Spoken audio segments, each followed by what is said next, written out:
Mukunda jewellers మొట్టమొదటి factory outlet ఇప్పుడు కూకట్పల్లి, కొత్తపేట్, సోమాజిగూడ మరియు ఖమ్మంలో. ఇదే కాదు ఇయాల మూసి ఒకప్పుడు అనంతగిరి నుంచి వచ్చే కృష్ణానది జలాలకు ఒక ఆలవాలం. కానీ ఇయాల కాలుష్యం అయిపోయింది. ఇయాల మన బతుకులను చిందరవందర చేస్తున్నాయి. నల్గొండ జిల్లా రైతులు ఇయాల ఏడుస్తున్నారు. హైదరాబాద్ నగరంలో నుంచి వచ్చిన కాలుష్యం నల్గొండ ప్రజలకు చేరుతుంది. అక్కడ పంటలు కూడా విషమయమైపోయినాయి. మా కోమటిరెడ్డి వెంకటరెడ్డి గారు పదే పదే నా దృష్టికి తీసుకొచ్చి నల్గొండకు వస్తున్న కాలుష్యాన్ని నియంత్రించండి, మూసిని ప్రక్షాళన చెయ్యండి అని.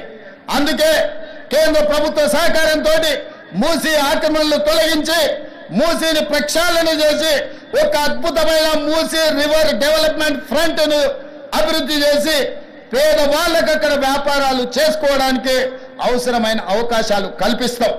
మరి ఇవాళ మూసి పరివాహక ప్రాంతంలో పేదలు ఆక్రమించుకొని ఉన్నారు. జిల్లాల నుంచి వచ్చి ఇల్లు కట్టుకొని ఉన్నారు. రూపాయి కూడబెట్టి గుడిసెలేసుకొని బ్రతుకుతున్నారు. వాళ్ళ పట్ల మానవత్వంతో వ్యవహరిస్తుంది ప్రభుత్వం.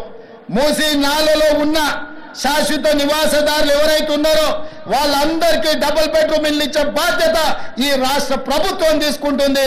దాదాపుగా 11,000 మంది అక్కడ ఇల్లు ఉన్నాయి. ప్రతి వాడికి 11 కాదు, అవసరమైతే 12,000 మంది అయినా ప్రతి వాడికి డబుల్ బెడ్రూమ్ ఇల్లు ఇచ్చి వాళ్ళని ఆత్మగౌరవంతో బ్రతకటట్టు ఈ ప్రభుత్వం పునరావాసం కల్పిస్తుంది. అట్లాంటి కార్యక్రమాలలో ఇవాళ శిక్షణ పొందిన ఈ ఎస్ఐలు ప్రజల సహకారం కోసం మీరు బాధ్యత తీసుకోవాలి. అదేవిధంగా ఎక్కడైతే ఆక్రమించుకున్నారో మూసీలు, ఎఫ్టీఏలు, బఫర్ జోన్ నాలాలో ఉన్న వాళ్ళు తొలగించండి. ప్రభుత్వ భూముల్లో లేకపోతే ప్రైవేట్ భూముల్లో అనుమతి లేకుండా కట్టుకున్న వాళ్ళని ఏదైనా రెగ్యులరైజ్ చేయడానికి స్కీమ్ ఉంది. కానీ ఎఫ్టీఎల్, బఫర్ జోన్ నాలాల వాటికి రెగ్యులరైజేషన్ స్కీమ్ లేదు. ఇవ్వాలి కాకపోతే రేపైనా వాటిని తప్పకుండా తొలగిస్తాం. వాళ్ళ పట్ల కఠినంగా వ్యవహరిస్తాం. మీ అందరికీ నా విజ్ఞప్తి ఒక్కటే, రేపటి నుండి ప్రజల దగ్గరికి వెళ్తున్నారు. తెలంగాణ ప్రజలకు విశ్వాసం, నమ్మకం కలిగించండి.